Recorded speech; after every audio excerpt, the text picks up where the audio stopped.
Alright. Tubalamusizaako mwenna gye muwangalira okubeera nga mutulaba mukola kyamaanyi mwebale nnyo mwebalire ddala era nga twewaayo ffe okubeera nga tubawa tubaleetera abantu ab'enjawulo abakubye ku Kyeyo abakinyuse abakirimu abajja ku holiday buli omu oba yali muyimbi oba yali ki bonna ne tubaleeta so ono gwendi naye bamuyita Stiperman formula era nga mwana muyimbi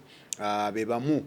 kuba atandika Gagamel abatandikira mu Gagamel eyekiwatule era nga yali ayimba nga Swigidai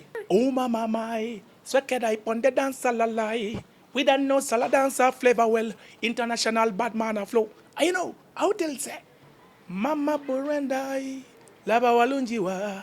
buli kino mankunonya changweno jendi tondeka kugwa oli mulungi ngenjuba sabagwe chonywa zenaleta Swigidai naye nga yasalawo n'agenda ku Kyeyo n'agamba Uganda njitadde mulo kangende nkube ku Kyeyo so naffe ne tugamba jangu otubuulire biki byofunye mu Kyeyo oba kyakusala tukitegeere oddayo toddayo kakati waali Stipa agenda tubuulira ku lugendo lwo nga ye bw'akikola ekintu bw'azza atambula Stipa. Yeah, man. Nga nsanze okulaba buganda wa Sakozi Farouk. Big up and yourself, man. Respect in all aspect. The one that name was Stiperman formula me name.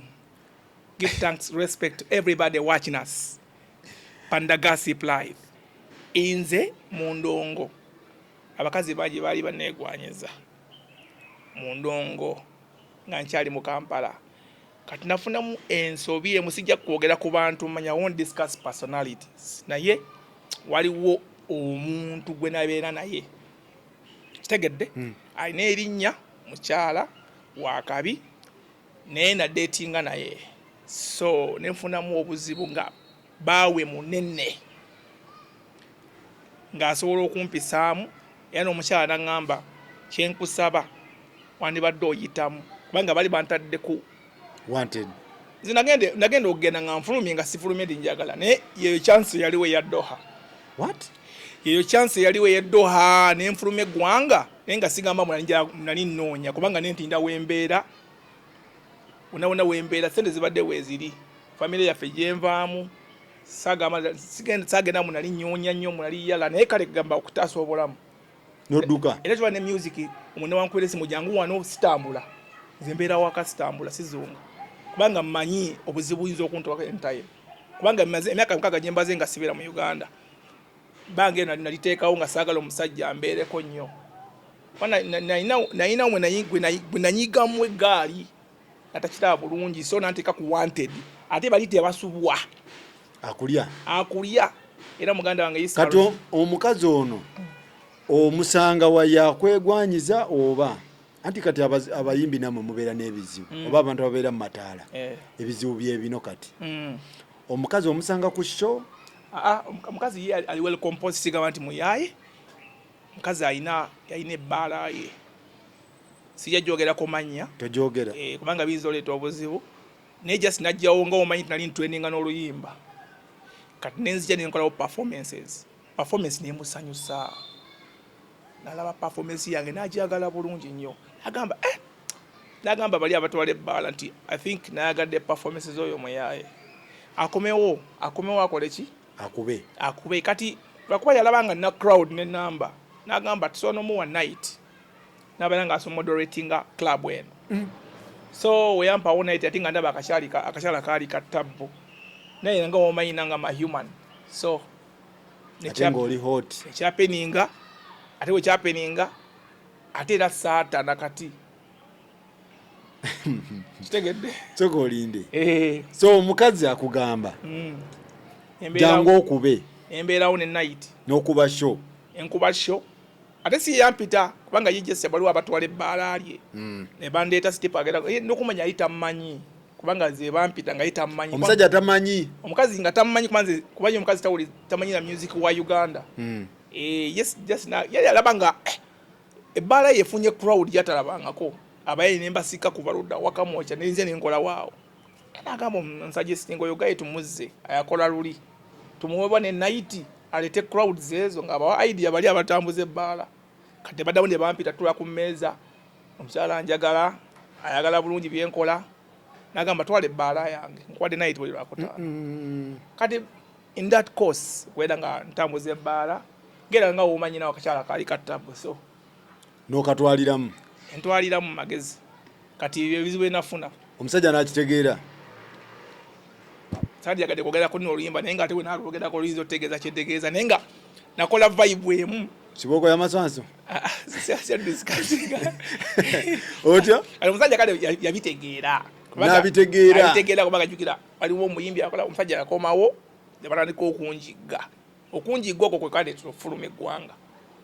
bala lingenda kufa kubanga omusajja alimu amaanyi alimu ali w'amaanyi ne kati akyali w'amaanyi kyobola ese ebisinga saanyo zizonga nnyo natyamu nga wanze omuntu kitegeera nodduka ku Kyeyo kati n'ekyeyo kiwali kyetegekedde omalira kata ate nga walina chance egenda ameri naye jasi byali bya kati nakolako n'omukyala gwe bayita Joy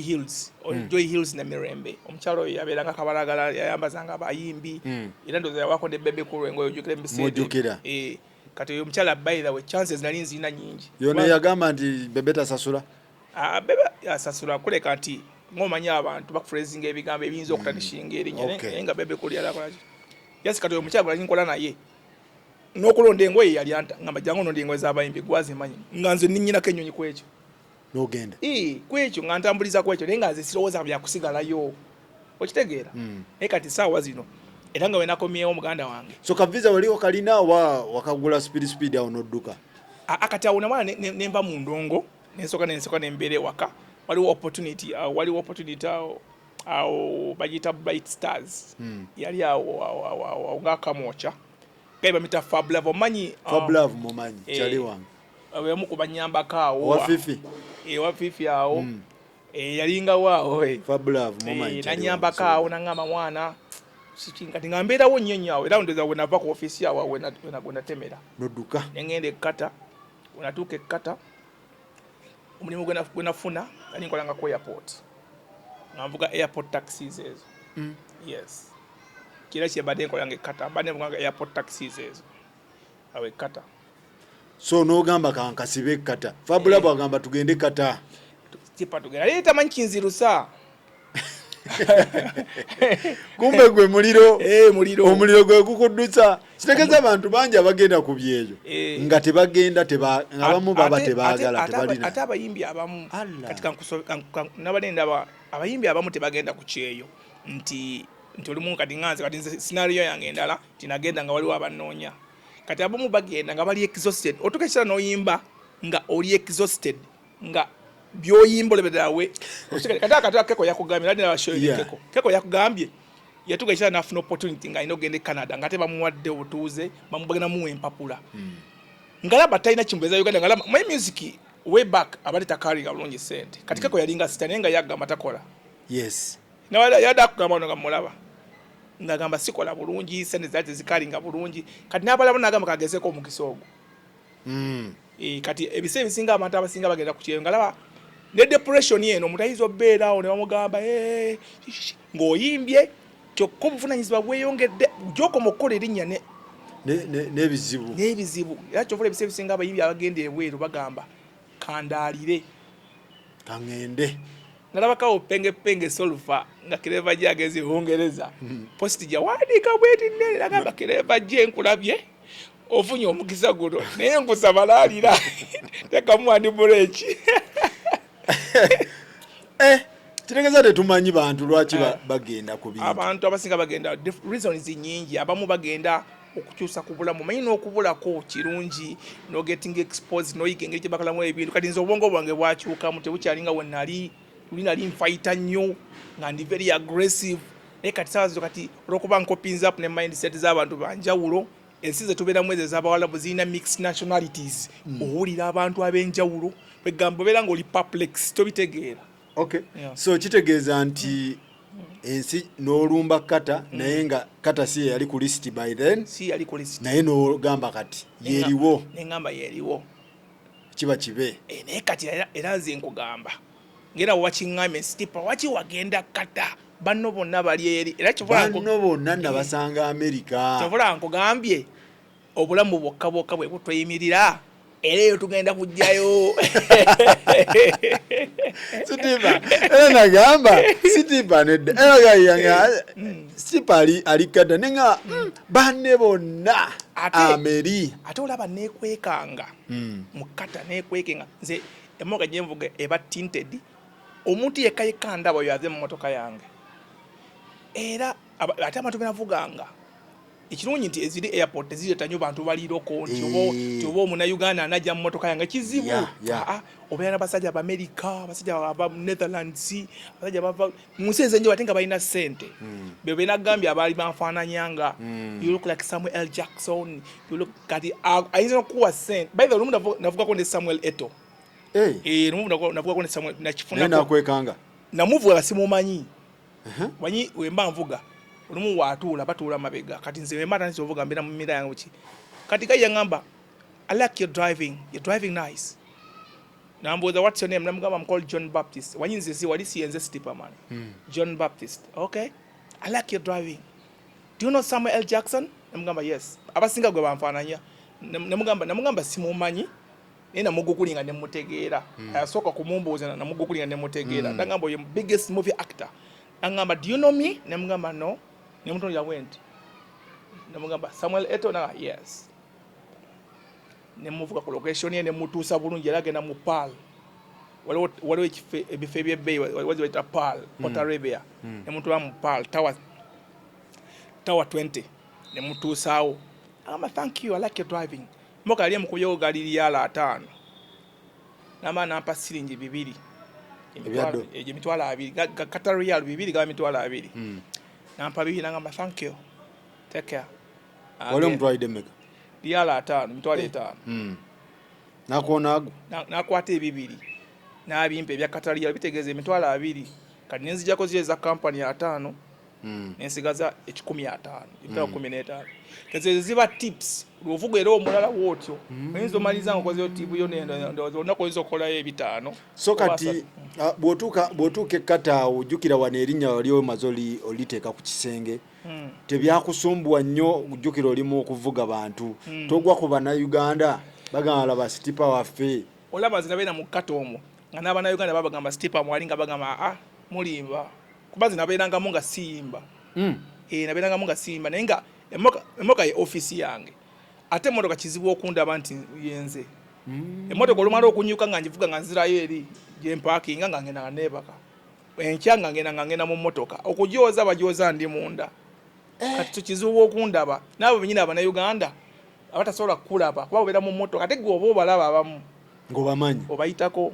Ng'omulabo oyo Munnayuganda gwo. Munenga tabula. Oyo Kyeyune. Nambayita kati wabategeera nti mwendi. Omanyi mukata kati ebadde virgin nnyo teina bivulu nga olaba Dubai. Entertainment ebadde eri wansi kati waliwo abagaya abaali bagezageza kati waliwo gayi mukwano gwange yafuna akabatipa. Kwamanyi ebyo aba artist bano Uganda bakumanyi njagala onyambeko to executing ensonga eno. Osobola kunyamba ku bayimbi biki nemugamba tewali buzibu. Kati nga nesimba nko mukata emyaka gye maze namanya emyaka nga 5 nga simba mukata. Nagenda 2017 nga simba ngamu nga mbira ku mirimu. Kane to executing abayimbi abasinga neneta Bafano oyo. Bafane mukubira nakkiriza.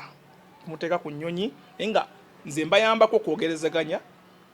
nemba kwasa kitegedde. Namanyamba ajja kuyimba nange nakkiriza. Nga mukubira muno ajja kukisoya ngakkiriza. Kuba tukola nabo tulina team tujita fit out management. Timu eyo bagita fit out yamanyi ndoza erese Bobby Wine mukata. Erese Ziza. Erese abayimbi banji. So baganda bange tuli wano ne Stiperman formula. Bamuyita formula? Stiperman formula. Ogamba Stiperman formula the baddest article so, dance. So abekata mwenna tubatumiddeko tuli wano n'omuntu wammwe. Naye nga tunyumya ku life ya Stiperman ku Kyeyo. So otuuka obeera mu mmotoka. Ne babajooza. Ne babajooza ojoleza munda. Omalojoza ebyuma bijooza webiti. Nedda wali nemba mu nenyimira bwedi nga ndi mu uniform ya mulimu. Ne bakirininga munda ne bagamba tumaze. Osika n'ogenda. Nga tebannakutegeera nti mwoli. Ate kati ababajooza kati ba company. Kubanga company yenkolera yali ya government bagita asaga disclosing kubanga tekikirizibwa. ya government kati abazoza bali obero okyali munda balina bwanene nnyo nti indat n'abakozi abayoza abali mu kampuni eyo kati abo okabe babakumanyi ate osangako olumu Omunnayuganda agamba mwana ki ekiriwo ng'ali mukubuuza abo nabasanyukiranga nnyo ne mbangayo ne mwana namwangayo liyalo 10 liyalo 5 kati nga buli wenda Omunnayuganda nga njozezza nga muwangayo 10 naye nga tebakumanyi kati awo abatakumanyi oyo ayinza okupata abamu bali bakumanyi abo nga tebamanyi kati bajuga yambalanga nnyo galubindi ate nga kizibu mbamu vibwezi kati omu ayinza abamanyi abandi abasinga okukola ekubye abamu tebali updated bulungi abasinga bali baninanga stipa naye nga abamu oyinza omusanga baba takutegete tumugamba obeera bwoti osirika nomugamba ate nga toyogera na Luganda thank you omwana ovaawo ekyo tegera ti Munnayuganda live yoko Kyeyo naye kasayogera Oluganda stipa akia kiriwo nga nawe njogera Oluganda naye atamanyi simogera mu Luganda kyewakola kinakolanga tomulaga nnyo nti omanya Oluganda so olwo otuuka ddi okuba ebikkulira nti banaye kati mwendi kakati awo okoowa ddi kakati awo bayingine mu business baagala okukola ebivula omwana mwebali tukenda gayi bamita beeka by the way beeka mukata yoyo gayi bwani gwe yatikira engule akola bicho kati olaba ate oyo beeka yali yomukuba amanyi kati Anzisiza-Abawalabu tekikirizibwa kunywa mwenge tekikirizibwa kubanga onywa omwenge nga tugunywa Uganda yes kati oyo gayi yakola bakaita kayembe afuna rumu zenga 2 kibi natekamu omwenge afuna omwenge manyi okunywa omwenge Musiza-Abawalabu nokwanira license nokwanira license nga eyovuga kati okunywa omwenge bakwata na license eyo fine nene ate yo gayi yeba miti alina license naye nga yafuna akafo natekamu omwenge kati nga fa Bannayuganda abagala okunywa kati tina license tugende eyo bamita beeka era beeka oyo kola bayaleeta amatooke yaleeta ekyennyanja omanyi okulya ku ttooke eyo kiri expensive beeka yabireeta bangamba n'enjibwa eri expensive naye ate eyo gye buli bungi eyo naye sheeka tebabulya sebako nga babulya okay ne beeka oyo yampa idea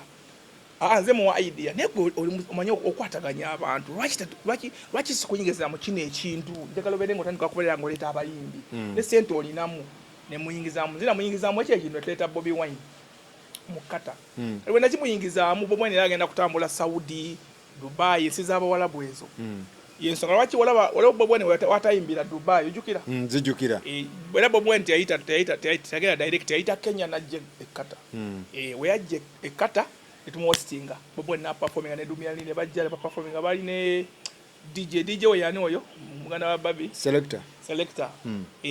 kati ne bajja ne bakuba bulungi nnyo show negwa bulungi we yali agenze Dubai yatayimbira okitegedde naye nga oyo mwale bayita beeka yamuleeta kati mu bantu abakola shows mu kata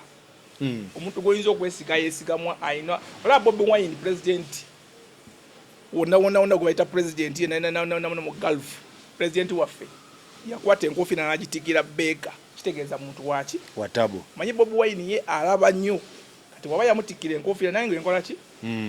kati bamita beeka oyo yabikolako so n'otandika okwewaayo mu public kati tuleeta bafana mu kata tukola n'obulango awo ne bantimba ensi nemanya nti ngenda performing awo bamanyira nti mwendi nti mwoli mu kata ne performing ezo zonna nako zikubanga nga mwendi ate omuntu nga tampise ku show ye togenda sigendayo omuntu mulala bapromota mwebali abalala abatonotono Ricky Media tulinamu Ricky Media mwebali mu kata naye nga si bangi nnyo tulinamu oyo beeka mwebali yes naye nga so kati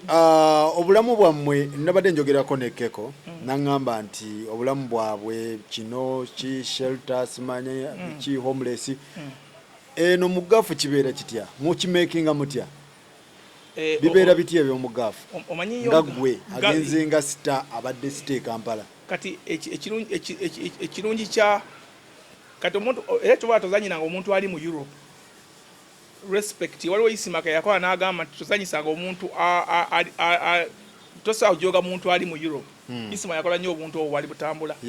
omuntu ali ku Europe abonaabona nnyo okusinga era omuntu alina empapula mulabe edduka ng'ali mu Europe kati ekyenjawulo okuzira ensi z'Abawalabu oba walo ne visa yo eba waka visa oba wano naye Uganda nga n'omulimu gwogenda okukola ki ogulina olutuuka eri sponsor we nyini yakuwa n'osula kitegedde kati nganze for instance nabo wano ga sponsor wange yenyini amanyi nampa wosula nampa njoleze engoye byonna omulimu gwokukola mulimu gwe bonna bakwogereza tegeza gwe tobadde kadama nzibadde kadama nze by the way kati nze kale nze company gye mbadde nkolera yo eyina bwa accommodation naye kati nga womanyi nti nze omwana wange ankubira aba yakundaba nga ndi walungi kati omwana waliwo kyali wange yakuba essimu kyali wange bamuyita Mwanje yakuba essimu nakubira omwana we omwana nawe ngamba mami dadi ali mu kisulo kisulo ng'ategeeza ki bed space ati za accommodation ati kata wote kata ogira wobogeze ku mulimu balina za accommodation mulimu obutanda bulinga obw'abaana buli buddabo bbe butegedde obutanda obwo webaka wansi omwana yebaka waggulu webutyo tebamanyi nti eno muba basita ze za accommodation naye kati nze nakiraba ne nkibuuka tiwagana ozigendamu nazisulamu nga nakajanga nga simanyi bulungi kata naye mwe nafuna nnyo obwongo nengetinga oriented about more kata nensalawo nenfunayo ennyumba ka studio room kalina ekinaabiro munda kalina kitchen munda kalungi nnyo kati neŋŋamba kala akayumba ka 1,800 sente zino nyingi milioni emu emito meka 8 nenfuna kyaliwo nga bamuyita Mwanje Samuel ate nofaaniwo Mwanje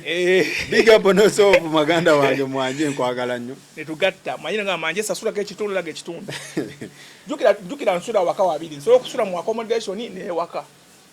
nsobola osula mu accommodation ya company neeno lwaki tosula mu ya company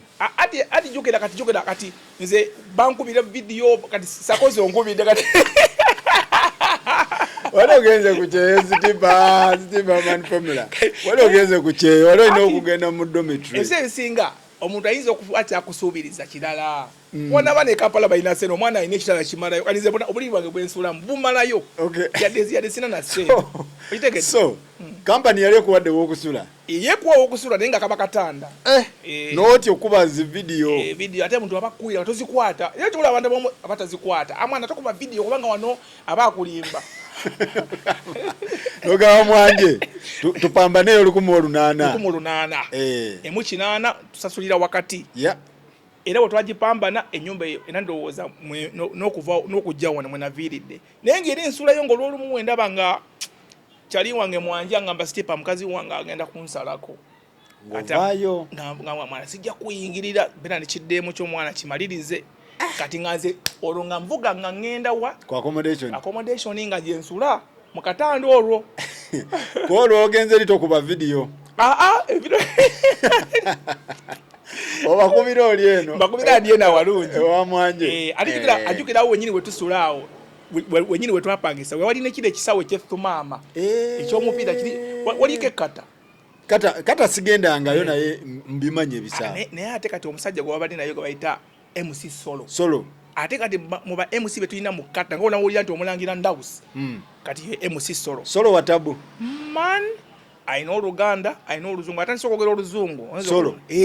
kati ate yo Solo mulaba ali mu department esingayo obwakabi era ndowooza bemu ku bannayuganda bemmanyika abatono mwebali bangi naye nze mukwano gwange gwemmanyi kuba nti asobola okufuna ssente abafuna kasente akategereka nti Solomon nti wakabi Solo big up noso nja kujjako ndowooza ekkataawo ate era Solo yakimala takulimba Solo akimala Solo dakiika 2 akimala walolede kati waliwo ayakadi so okuteroka ayakadi n'ogenda ennaku 3 Solo tujja laba nga tukuba yegundi so kati n'ogamba kanzire eno mwana olwo mutandika mutyo gato obulamu ne Mwanje kati Mwanje omusajja wange oyo yavuganga Sinunu waliwo kampani bagiyita Sinunu ng'avuga bino ebya delivery kati omusajja wange oyo yayagalanga nnyo amasanyu ayina mukwano gwe nga baganya ebyokwambala omanyi nze mu byokwambala kuva dda I'm good at that nkujjukira kati nga banfollowinga nnyo era ne mukwano gwe nga ayaganya ebyokwambala kati tugenda mu kirabo nga twegako nga fera tunyumye waliwo kirabo gyali nnwani nga bagiyitanga best western yawo nga nayo tulinawo night yaffe nga mwana Stiperman biki nga banjagala nnyo mwana Stiper we bale kunyuma biki kyakabye mwana muganda wange kati eyo mwanje nanjagala nnyo naye nga bambi omulimu gwe ki kuvuga delivery avuga delivery bamukubira esimu bamuwa orders ku simu na delivery nga oyagala KFC n'aleeta gwe mulimu gwe kati mulanga alina omutima omulina nga naye mwanje olaba twandikwataganye awe namufunira oyo mwanje tufula kali akayumba netubeera ne mwanje naye tubadde naye naye nze kyeneebaza waliwo ekintu kyenaaba mu bulamu nti abantu bonna benkolera bempa amagezi gange bafuna ssente okunsinga kati katonda akiika bayasetinga mindset kati mwanje omulaba mwanje yakafunamu so mwanje ayinamu kati ettooke era tulina omukubira nga tuvudde ku seeti eno mwanje alina okulaba nga tuweereza wano ebyokunywa sina na kyakunywa enjala ennuma sabo sikola mwanje sina mulimu wano so kati muganda wange life mu kateri etya lifestyle kuba wenjogera n'Amerika Canada Germany wa ebintu byabwe birala kati ebyewammwe eno life etambula etya kati omuntu ali mu lifestyle ya kigwa tekigwa kisobola okugwa kisobola obutaggwa kati kankubulire percentage esinga oyo kye bayita minimum wage sente z'abantu bonna abali mu kata osozi predictinga you can predict salary ya buli muntu vaawo kati wakwaja sinze omulimu gwe nali nkola tigogwa commission basis tiwovuga ennyo emmotoka nokola trips the more trips you make the more you earn kati gugwanjawulo ogwaffe nti oyinza okufunako sente zaawukana eza munno n'ofuna 10,000 olina afuna 3 oba okoze bwino ofuna 2,500 ogugwalibwa commission kuba trips z'okola zikauntinga kati ogugwanjawulo naye kati abasigadde bonna abatavuga mmotoka ezo eza gavumenti ezo abasinga bali mu 2,500 13 2,800 abamu bano bakirina 1,800 kamunsanvu ezityo kati ezo sente tezyawukana nze nkikugamba omuntu akulimbawo ku kye by the way buli wolimba abantu osanga omuntu yandikuyambi ate guno yagala olivinga fake life era abantu abali mu Europe kyola nga wangambye nti omuntu tunaba balina plaza omuntu ali mu Europe asokola plaza Kampala asobola mwebali abazikozi nozikola kuba kati jukira Europe yesi gyosanga nga osanga omuntu ng'akolera time akolera per hour okitegedde n'agamba nti nkola 8 hours naye nga per hour ngikolera $50 n'agamba nti nkolera $30 ng'ate ng'amaze olunaku ng'alumaze naye okisanga kata oba musizo abawalabu oli n'akolera omwaka mwezi mulamba 2,500 ate ng'akola 12 hours kitegedde $2,200 mwezi mwezi naye ate nga omuntu akulaga nti mu Europe osobola okola ka part time n'okola 1 hours 8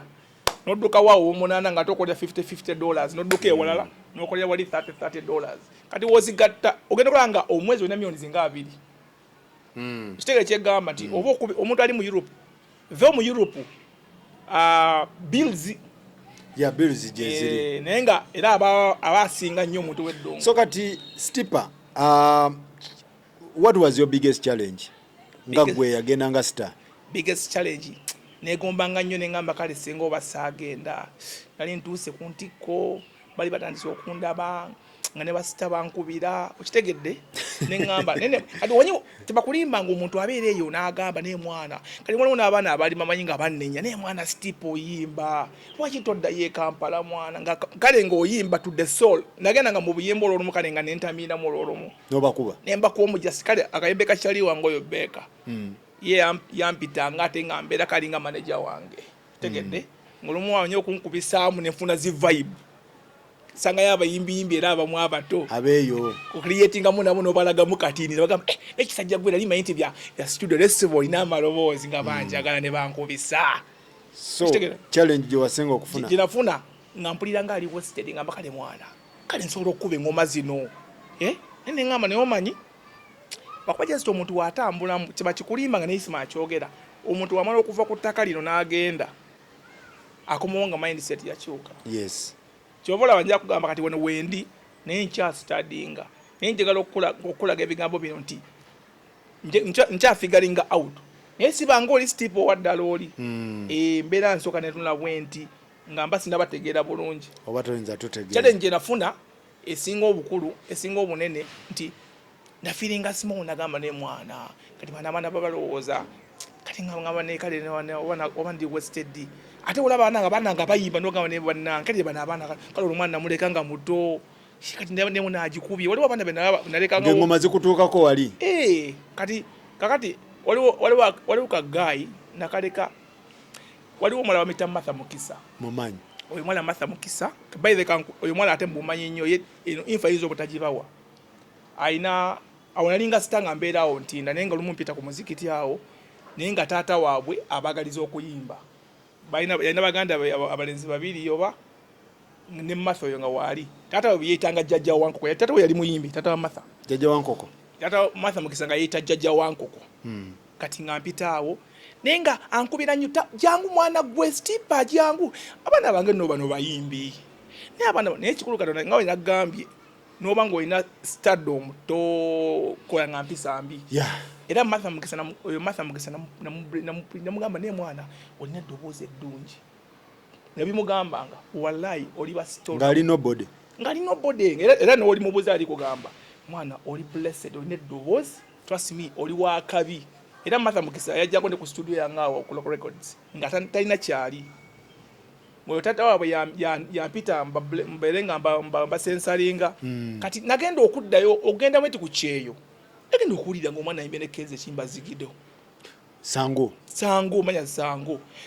nengamba Martha Mukisa kati babankuba nenga mwana kola bano byonna bikutuulamu n'owulira stress ye challenge noga mwana laba abwana bwe naleka oyo mwana namulaga nga naddogo nze musensalinga nze nga ni mukwogera twazi mwebera ku Kyeyo si bana abantu abantu muyimbi obanga oli muyimbi tobeera bana abantu bafani balina mindset yanjawulo obeera mu bantu abamanyi music kati abantu bemera nga bali bamanyi music ngate nabo babaddeko eno basita bamu bali ba DJ nga bobola bana ba music tobeera na bantu bano bafani banga bafani bagamba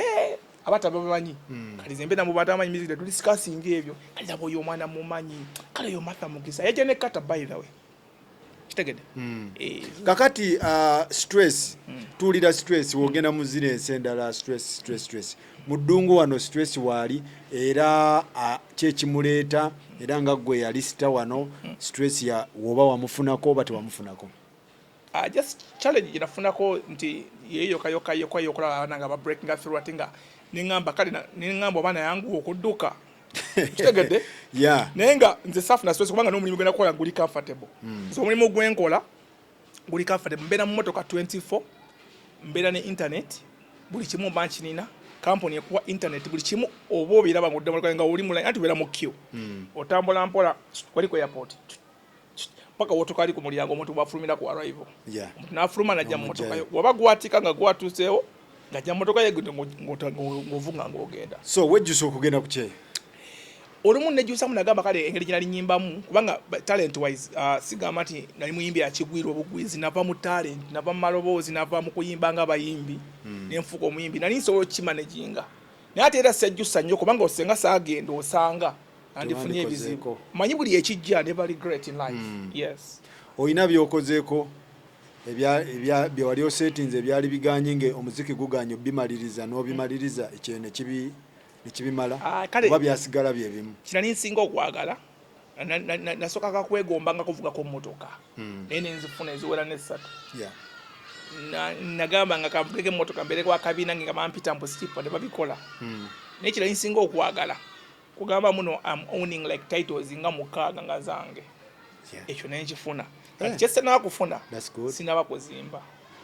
so kyengezako kola nti njala kusutajizinga kulaba nga ntekawo ekizimbe nkirabe naye kaba katono katya naye nga titles zonzirina naye amataka no genguze gali mu kukula otundako limu nozimba nenzimba wale kitegedde Stipa nga tumaliriza kyenjagala mwe mutuli kumpi mu ab'omuddungu naye tetunnafunawo sita akuba ndongo nejja nekuroosinga kuba bano America Canada tuyinza okugamba wala omuziki gulina obuuka Atlantiki gubuuka Indian Ocean gumale guyite ku Victoria gugwe Kampala mwaba wano just Indian kukuba n'obuusa Indian ne gugwe city lwaki tunafuna kati ndongo eva mu gafu awo tunafuna omuyimbi kyekiri kinakugambye nti hours ezensi za Gulf oziraba bakola obudde bungi okuwumula kutono kati ofuyo kati gamenti oli Friday oyinza okweba kotulo omunne wagamba muno jangu ko wano oyinza ogana otambula first of all ne climate nayo olumu oyinza okuzukka ng'omusa tosana kulaba tosobola kutambula first of all okakasa omusana gubanga sigiri nti indat nemologesa okukwata omuliro kati omuntu ayinza okuwa nti programu jangu ko wano mu studio nenga mweziri ne kati kata era kibula ekyo kyokata era benefit of doubt osojimba kubanga mukata muli mu studio emu yokka ya DJ Rex Rex wamita Rex mumanyi kati ate ne DJ Rex ayina emirimu gye sijja DJ joka jabeerako ye DJ omulimu gwa ba DJ na kuwayalinga studios na kuwayalinga ate kati oza musanga taliiwo ng'ayiba awa gy'olinawo ofuye yaaba ali mukola kati studio yagikola naye taliiwo kyatulina muntu atudde nti no kati producer Bless oba Rinex atuddawo alinze stipa gye ojja mukubira essimu nga ofuyo yakutana ate nga ye ofuye lwakubiri kati tosobola kuyimba oludde wakoze nnyo week number ate okola 12 hours okumawo webaka bwebasi oyiye ddi yewandike ddi yokyantinge ene bugu muli kwokya amaaso tolaba otambula po tunowulira nga akasaati konna katuuya eri ensi ogimanye naawe kalaba otutudde wana awalungi ebugumu awulira akawewo fresh Uganda is a pearl of Africa era abantu abamanyina Uganda muganda wange kizibu kiri eki tetulina mirimu wano naye nga Uganda onoonya akatwalo olaba kyemutusinga eri nti akakadde omwana akafuna naye wano kanoonya wano n'obuuza bakyebiri nze nakyaliwe gwensabye ekyebiri mwana nina weng'endako ewa sako zaawo naye nsoko mpeyo ekyebiri aga yagambye naye mwana zitipo kimanyi tumanange mulwadde byasoseemu nemugamba tofaayo nenja tuukayo ngenda tuukayo so wano obuzibu bwawo kanoonya mwana ekizibu nti okuweza akakadde si kyangu n'oba olina omulimu bana bagamba nti alina omulimu ajja kugamba nfunayo ekyataano ate kyemumala kubanga ennyumba ye ya mitwalo 2 asigazaawo 3 ng'ali contented so ekibagaano tuwa endongo mwabo mu gafu twayogedde ne bali ne batugamba simanyi bapresenta ba wano ye problemu music tumusindika tagira mwe muli straight mutugambye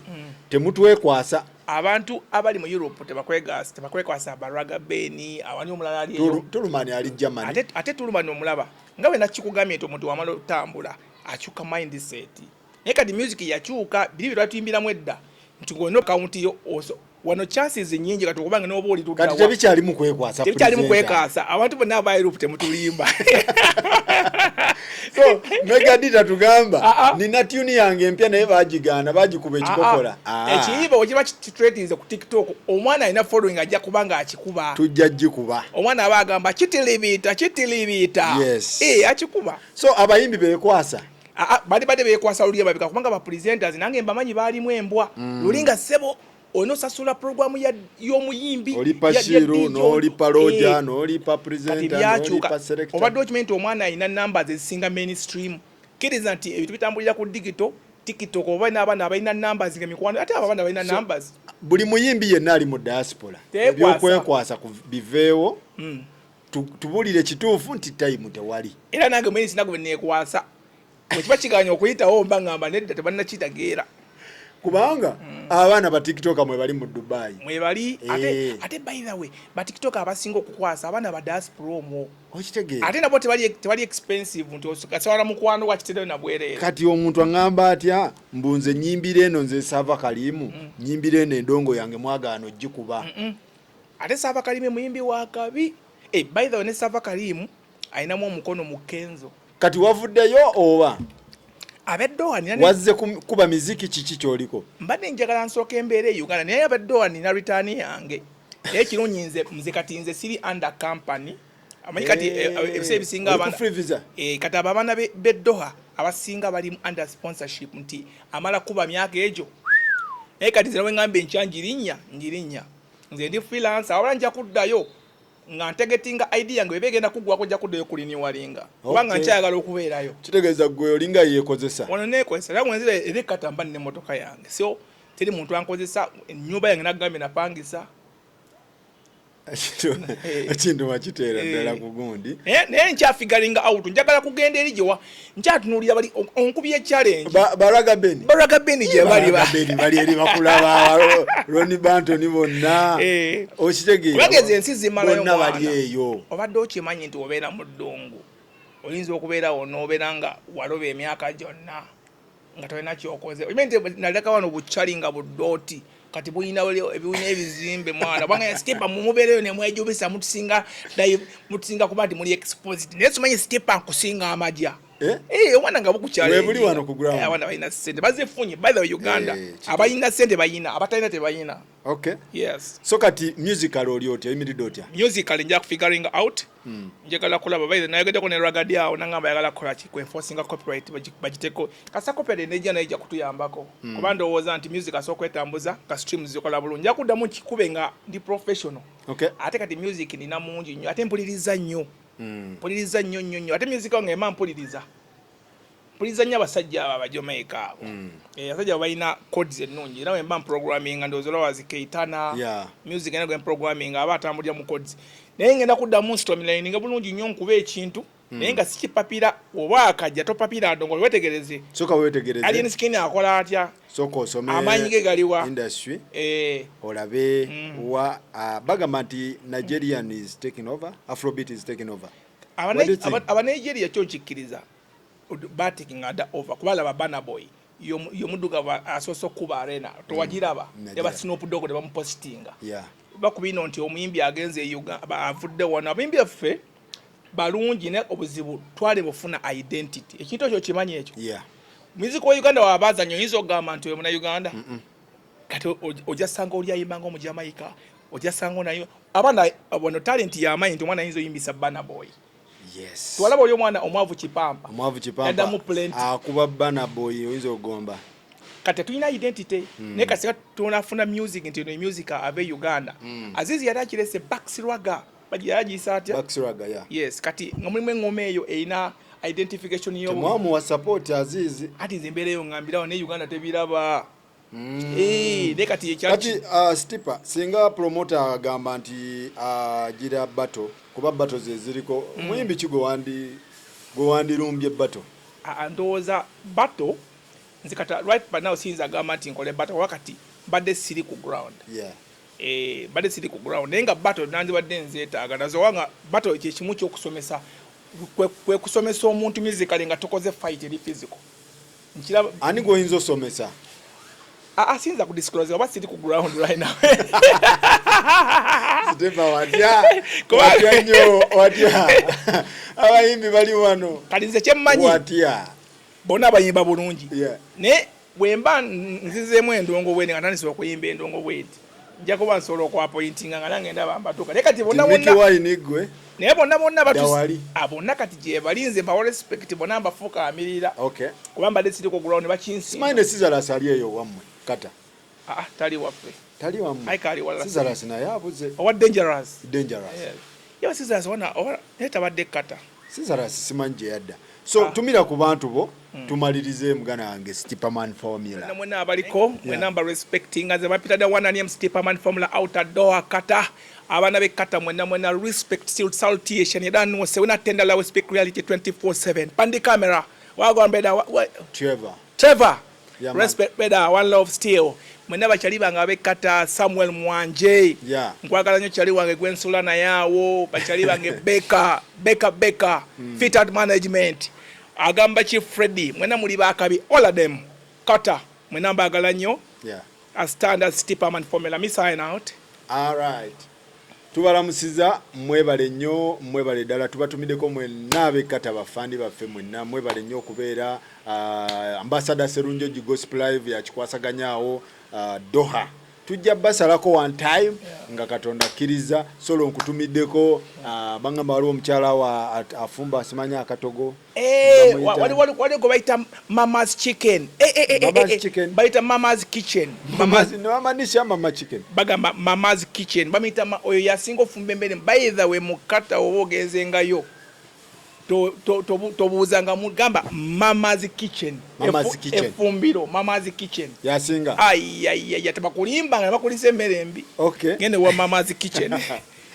ba promoter be Dubai baleeta abayimbi okuva eno buli lunaku almost every month sibalaba mwe baba tebaba booking. What is the problem? Kati kiri kinakugambye nti music bwe kyona omanya nti omuntu abe kata sawa zino onkute no video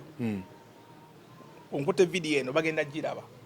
kati abantu ababeera ku Kyeyo mu Gulf countries babesinga nnyo home babeera homesick kati gwobeera nga obeera kata oba nga obeera ku Kyeyo abantu bakuvaluwinga nnyo. Okay. Kyova nagenda mu kata nekweka nga saa kulabika yensonga wakira na performing at the first time ne banda banga ate omuntu ayakajja naye bakulaba alabaga oyo abeera muno babaganya omuntu ave Uganda naye oba tolina n'oba olina oluyimba lumu olaba baleeta omukunja ataseera mu kata ne King Shiba naye golowooza lwaki abantu baba bali homesick bagala okulaba n'abantu abaveewa ewaka kati obola agambye niyinza okubeera ekkata awo ng'okugenda wali e Dubai kitwala nga miliyoni ng'emu mu kitundu promoter yandikuwadde ssente ezo n'osala naye ayinza okuleka n'afuna omuyimbi kaba apukamye naye ng'ava site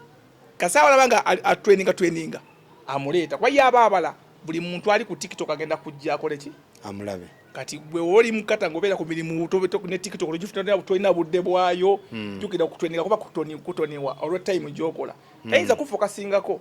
kitege kyegamba so Uganda obeera kati wawo nenkomyeyo Kampala ngenda kola oluyimba n'oluyimba ne Andre tadi Andre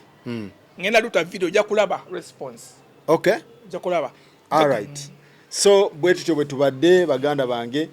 ba promoter nalabe ne nwaja complaining ako ku ba promoter nti tebabateeka mu first class business class babateeka mu economy promoter be Dubai promoter bo mu diaspora banange ba artists bagamba tekikola bulungi ate n'obuzibu obuliwo abantu bano kati nze abadde ku Kyeyo kati nja kwogerera abaana b'Ekyeyo ba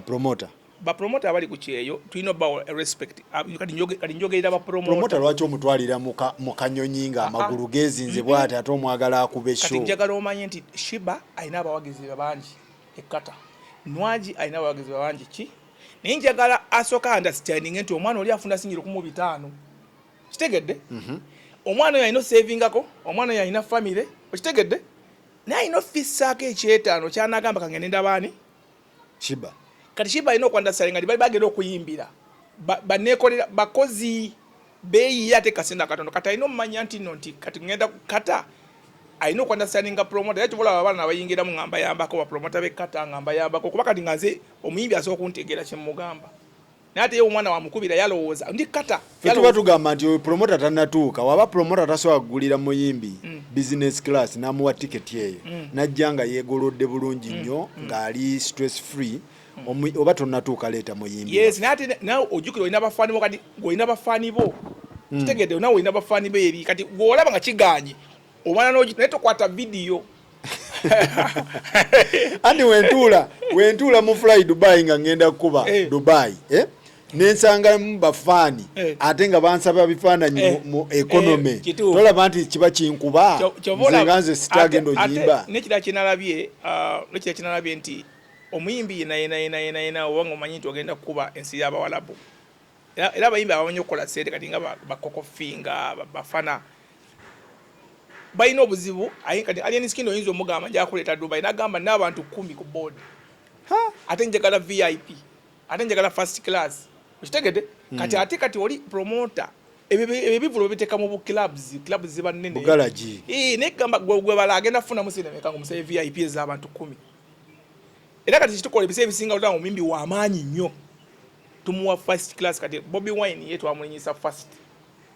tewali bargaining nga oli president mulimu omuntu kulaba nga so mulimu n'abayimbi abatannatuuka yogerera ba promoter mulimu omuyimbi ngolaba era ne Nwaji yakataddeko kale neera omuyimbi kale nga Nwaji oba ogenda muleeta oba Shiba abayimbi nga ba Cindy nesaa yagisabye ab'e Canada fast good business amutenda ng'ali mu Europe balina okuwa abasajja abo first bani njogerera abana ababo lwaki abekata mwagala tubajje ku list ya buli muyimbi yenna oba oyagala kwepikira muyimbi waffe muteeke ku first class ne kata airways ogimanyi gwe first class KLM muteekeko omuwe business ate gwe document nako kata airways na award zona ezine ezenyonyi yawamba wonna kati kati ata airways ina award y'ennyonyi ezo lwitu ayina ngazi Emirates kati gwe gendo kugulinga kata airways yeriko lwaki ba promoter bamwe tebawa abaana baffe ennyonyi esembayo ennyonyi anti wano tulina direct flight okuva kankubuli ettekere tukola omuyimbi waba kati waliwo abayimbi amanyi okukola seere kati nga niwo abayimbi amanyi okukola seere kati nga koko omulabo amanya muno agenda kuba Saudi ayina kuba Saudi nga amanya mante balina seere nga sente azaagala banamuwayo ekimyonyi ngamba mbu akube Saudi kyakola okimanyi ajja bulungi nnyo abakkiriza nga yegadde bulungi tosa mutegeera alina nga gyadressingamu tujja mutegeera n'amaana najja nga ye sente abadde ezaazeetaaze naye mulimu abayimbi mune abalina lalo nga yagaba munnange nze watali first class oba business sigenda okitegeera so abayimbi ogamba nabo bayangurize ku bapromota akusingira ddala abaana bagisisi abaana b'abawalabo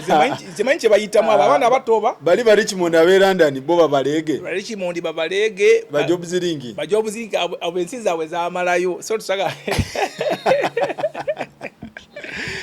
mwebalire ddala tubatumiddeko mwenna ab'omu Gulf tubaagala Dubai, Oman. Ab'e Dubai temubeera naye, ab'e Oman events temubeera nazo, Bahrain endongo temubeera nayo oba bakola nnyo. Jordan tebalina ndongo bo bakyalimira ebyokwambala ebyokwebikirira nnyo culture y'amaanyi so music ne music tebagala namuwuliriza endongo ekoma Dubai, Abu Dhabi, Saudi Arabia baleeta bakokofinga bakyali kweri gundi ya sharia law bakyalina bino ebyokwebikirira omukazi tomulaba mu maaso kati egoba Dubai tubuuza muliira wa seeta ab'e Bahrain abe Oman muziriirako wa abe Jordan awo mugendako wa abayimbi tebatera kugenda yeyo so banange mwebale nnyo mwebalire ddala tulabagane next time. Don't miss this international conference on healthcare and social work. And the theme this time is health in a social perspective. International delegate will pay $400 Canadian